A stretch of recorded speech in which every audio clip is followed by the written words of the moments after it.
Mevazor med klinikasiga qachondan beri olib kelasiz farzandingizni? Assalomu alaykum. Biz Qashqadaryo viloyatidan kelganmiz. Mevazor medga 1 yildan beri farzandimni olib kelaman. Farzandim Vahobiddin. Anvardan LFK massajini olamiz. Rezultatlari ancha yaxshi, alhamdulillah. Sizlarni ham Mevazor med klinikasiga kelishingizni tavsiya etaman.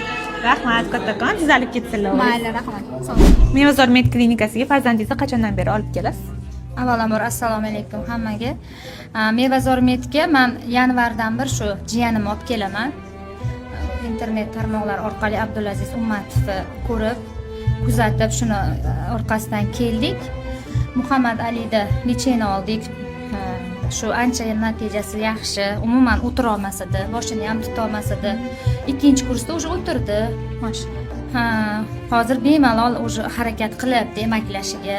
Anchagina rivojlanishi yaxshi. Mikrosefaliya tashxisi bilan kelganmiz. Umuman bola sust edi. Hozir juda ham hammasidan xursandmiz. Shu yerdagi hamma doktorlardan, shu hammani farzandi yurib ketsin, yaxshi bo'lsin, sog' salomat o'ynab kulib bag'rida yursin.